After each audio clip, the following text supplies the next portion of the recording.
I guess I could just ask you the general question, like just if you take an average 2400, like I'm asking for a friend here who's trying to get to 2500. What do you think would be like the main things they should work on? Mm, we assume that they got plateau, yeah? Yeah. The, well, there is a thing. If somebody is 2400 level, it doesn't mean that all the areas of chess they play he or she the same 2400 level. It Mm-hmm. doesn't mean that they have 2400 level opening, 2000 level calculation, strategy, tactics, endgame, decision making. Yeah, like all the important components. So usually there is like distribution. Like you play 2300 level opening, 2500 your calculation, strategy 22. So if you think that way, you understand that it cannot be all equally, yeah? Right. You will realize, okay, I'm very good in strategy. I'm bad. Okay, this is 2200 level. Which one is 2200 level? Calculation, opening. Like, what is that? Mm-hmm. So that thing, if you improve, what will happen? Suddenly, if you improve the things that were lower, yeah, you improve. Okay, now suddenly all your everything is 2500 level. Then you grow.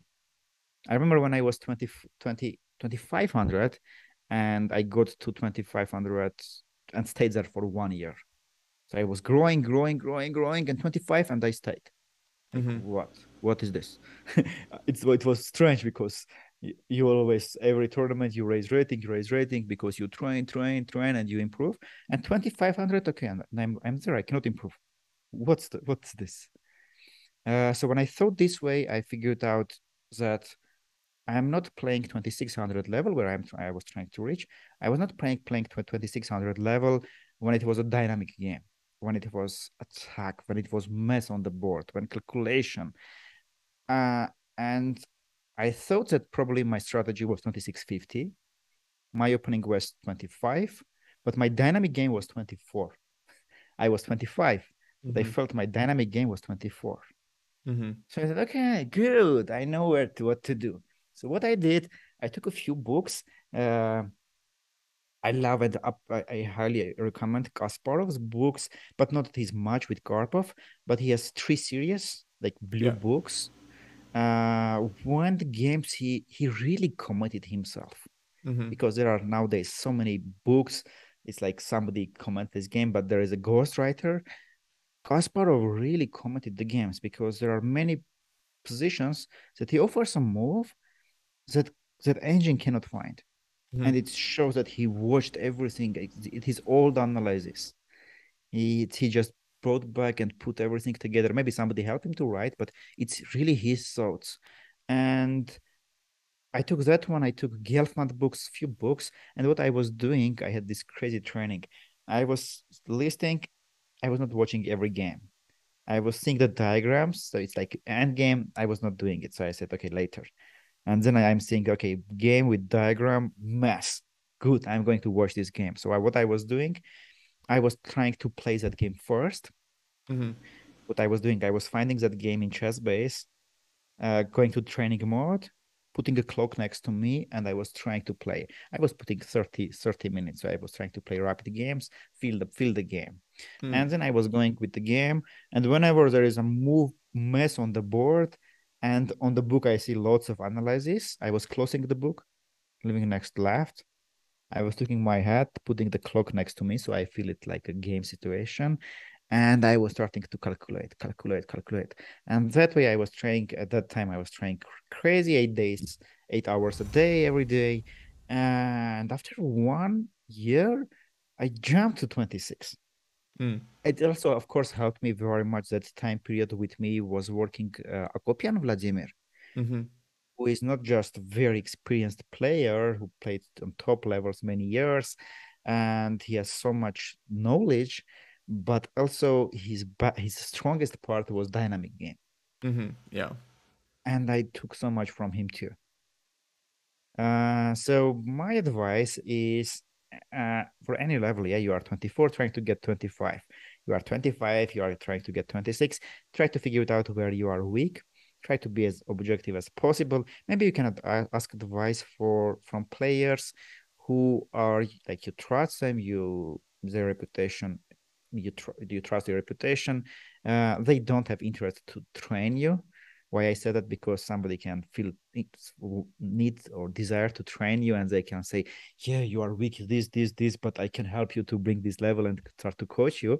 But if someone is like, that it's very going to be very objective opinion, uh, you can ask also them, and if you ask a few people, you will come very close to like, okay, this is where I need to work, and then you go. Yeah, Um, it's that it's it's probably the way to change. that makes a lot of sense. It's fun, this idea of just having a scale of stuff and then just trying to improve it bit by bit. Yeah, yeah. So yeah, there's many interesting things you said there. How many games would you go through? You said you were doing the solitaire chess where you were calculating through the game. How many would you do like per day? Uh, there were games where I worked 1 week. Mm-hmm. Um, is there a way I can share here the screen? Yeah, if you want to share the screen, we can figure it out real quick. So this is the game name is Games Analysis. So with time, I just was analyzing different games like that, with the method I showed. Mm-hmm. And okay, this is some bad number we got, but it's just coincidence. It's like even now I'm adding some games that I'm analyzing. And here, like if I can just go some game like players and click to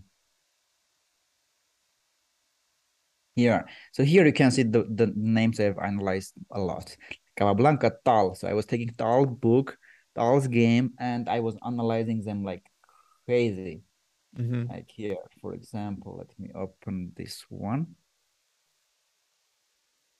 Todd Larson. Like this, for example. Here, uh my dynamic game was bad. Yeah, and here I see in the game 94. So what I was doing, I was closing the book Mm-hmm. and I was starting to calculate as much as possible. And then if it's like big game like this, like look at this analysis. So these are your notes by hand? Yeah, I was analyzing it and then checking it with some weekend. Like that time when I was analyzing it, probably that time was for 6 or 7. So it was Ribka or something. So it was hand analysis and also with engine something. Right. So it's like Gotcha. it's a big game, yeah. Like mess on the board, yeah. I was just closing and trying to analyze it and like that. Yeah, If it's this like is Capablanca, insane. for example, it could be three games in one day. Mm-hmm. There are games that it's like I will show you one game that I analyzed for 1 week. Um, this game, Gelfand Shirov, it's played in rapid, and knight c2, black is going to win here or something, and like from here starts. You Mm-hmm. see, yeah, the notation Yeah. of side. Like this game I analyzed 1 week. But it's like Wow. all the time some messy position, opponent's king is open, yeah. Like you can imagine in 1 week how much experience I was getting with this. Yeah, no, it's So, absolutely a crazy amount of work. I saw you had a ton of players there. Um, yeah, so this is the work I did, and I mainly started it for when I felt I need to improve my dynamic game. So it was hard work, 8 hours a day I was doing this, but then I got to 26. right. Um, well, that is very inspiring and helpful. Obviously, I have a ton of work to do. And analyzing games, I think is yeah definitely part of it. Do you have any thoughts on improving calculation in the long run? Like, let's say I want to work on it for three Yeah, months. calculation Um, is calculation is a topic very big, and I think I feel not well covered yet. mm, Um, I didn't. I checked like almost all the books except the last Ramesh book. I Mm-hmm. took to look it briefly, and Ramesh is I have big respect to Ramesh Yeah. as a human and as a coach, and I believe he shared lots of interesting things. But one thing is that many people take this calculation as just you do exercise, but there are techniques, there are calculational techniques, Right. and um, books that show some techniques they are quite old. For example, candidate moves, take candidate moves, like the old techniques, what it says. Take candidate moves, five candidate moves, just calculate one by one. Don't come back and jump to one to another. But the advanced calculation techniques that I'm working with is I'm calling it scan mode. When there are cases when you can briefly check it out all your five options, like one move, one, two moves, you go ahead.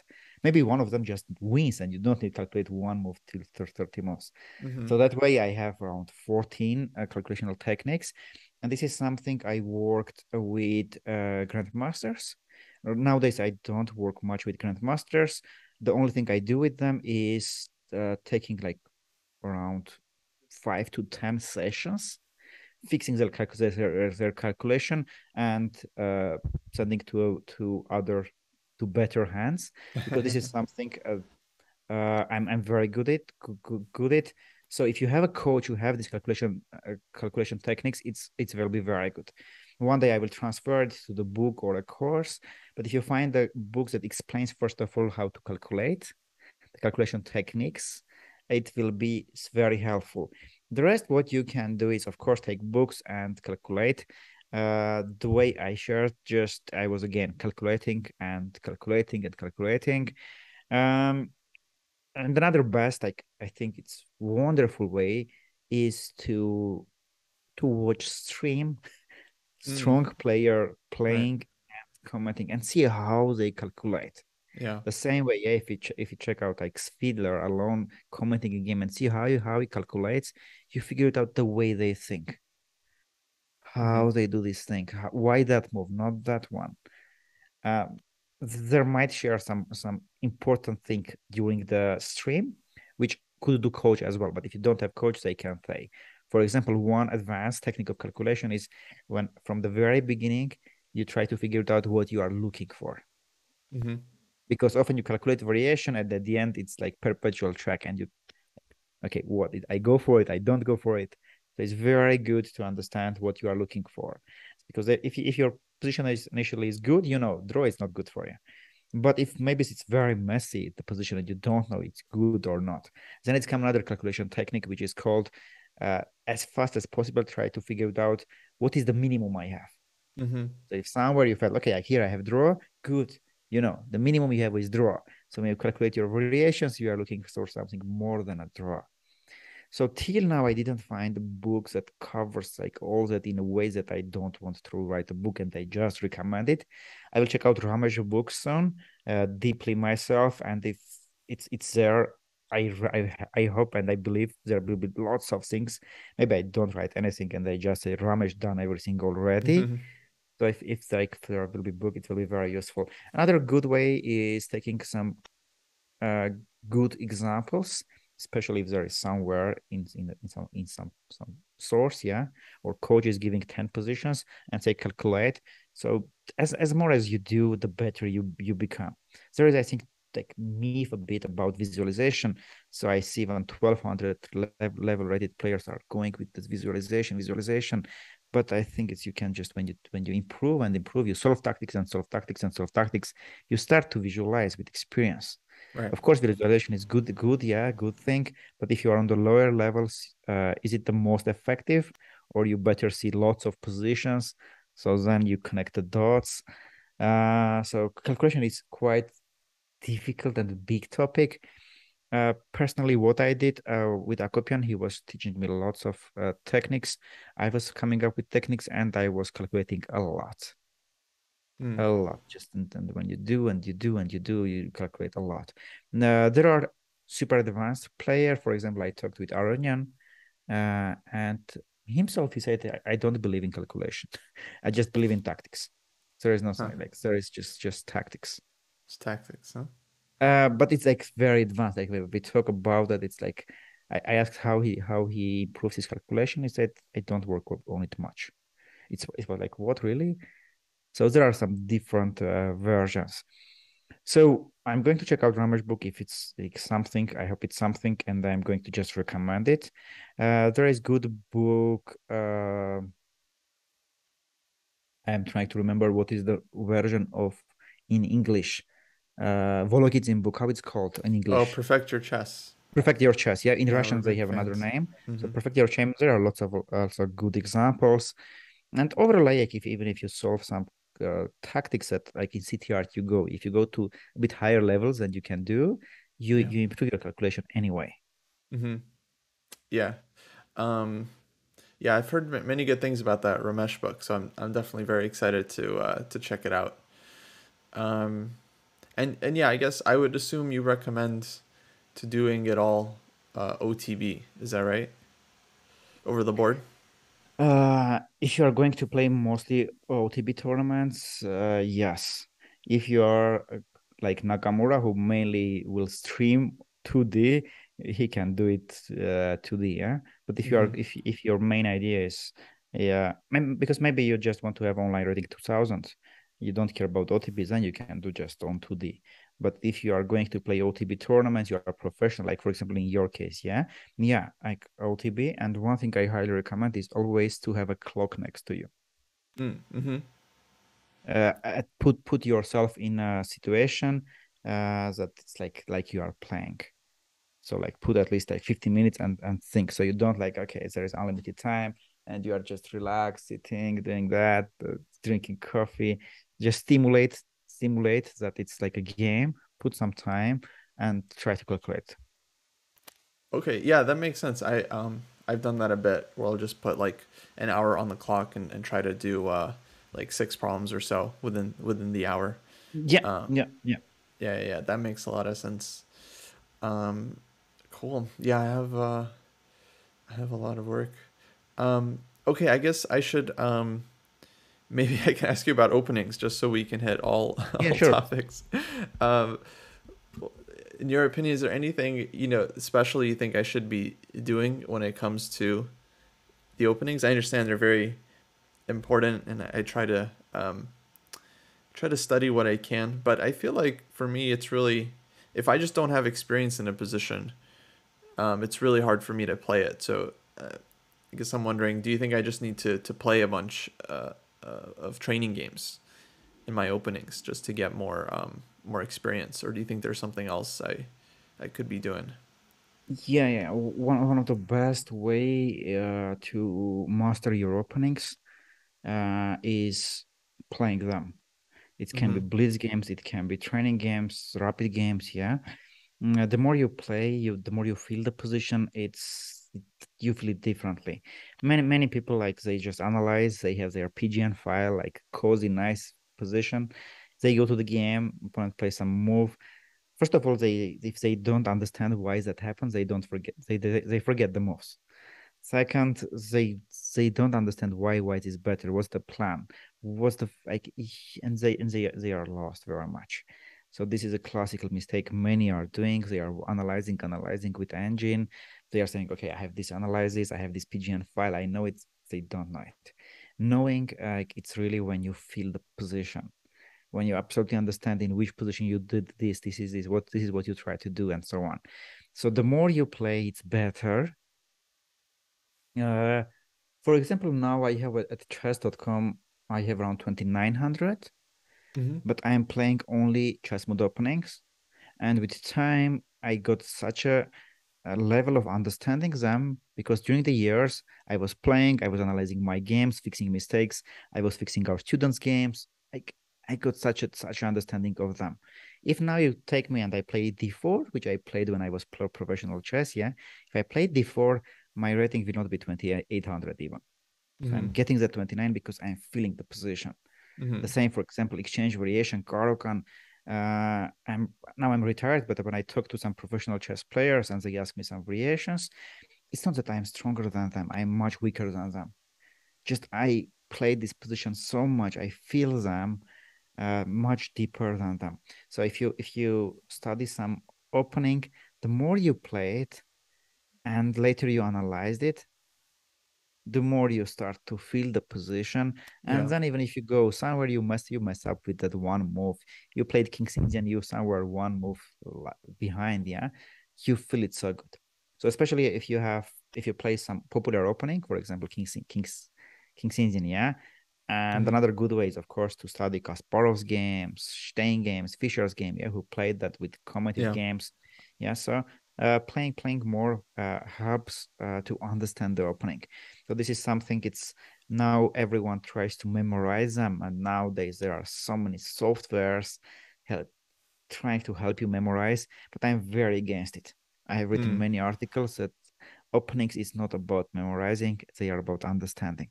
If you just memorize, you do some software and you think that you memorize, yeah, that's 24 hours you memorize. 48 hours you start to lose. After 1 week, you might do one idea in very, very wrong position because you just memorized it without understanding. You didn't realize why it was happening. And there was just 1 pawn difference, and all your idea doesn't work. You like just lose the game. And when you understand it, like when you understand the ideas, that idea you can use also in the other opening. This is when you really grow your chess. It's when you understand the positions. It's not when you just blindly remember. So yeah, playing is a very good way. Watching some games commented with that opening, another great way. And the third one is that if somebody is streaming, playing the openings, they have teach you. This is Hmm. another great way, like somebody experienced, he taught you how to play King Sinjin or Grunfeld, and now you see how they play. It's a fantastic way to really deeply understand that opening. Yeah, people really love the whenever people do like speed runs with an opening, just playing the same opening as they go up in rating. And yeah, I can see how that would be Yeah, useful. especially You, if the streamer recorded some course and now it streams with different levels with that openings, you take your understanding of that opening very different level. yeah, yeah, yeah.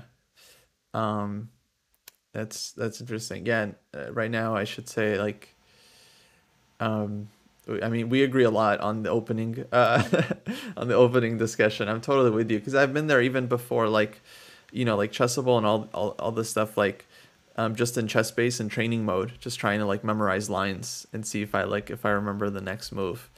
And then yeah, it's just like it might be useful for one game because you remember it for a few hours, but then like you just never remember it again. And even during the game, you get confused because yeah, you don't fully understand. Actually, nowadays I think it's way worse with like the engines being super strong. Engine shows you some move, and then it's like 30 different tactical lines behind the move, but the Yes, engine doesn't yes. show any of that. And then during the game, you have to Yeah, sit there and be like, wait, what? What if they do this? What if they do this? It's yeah. like, I mean, yeah, everyone professionals they repeat before the game. They go their games, they repeat, and then repeating they memorize it and go to the game. Okay, fine. But before the tournament, they don't just repeat just to remember it. Yeah, they play. They yeah. play lots of games. Like almost every professional I know, they play lots of games. Try to feel the positions. Try to, especially if it's an opening with a struct like with typical pawn structure. So it's not, I mean, it's not neither of one, it's like mass just, yeah, it's some some kind of pawn structure. You play Rui Lopez, okay, pawns are fixed. It's like Garo can exchange variation, fixed, something Hmm. fixed like pawn structure. Feeling that pawn structure, understanding what are the ideas, it's can be like somebody who understand the position and somebody who memorize everything. The one who understands has big advantage. Right. Yeah. I feel it, especially yeah. Whenever I get to play games, I learn so much more about the opening during the game Yeah. than when I'm just kind of prepping it randomly. And then of course after the game, it's very useful to analyze. Wow. Well, yeah. This has all been extremely useful so far, and we're gonna put it up on YouTube, and I'll probably rewatch it. it's been it's been great.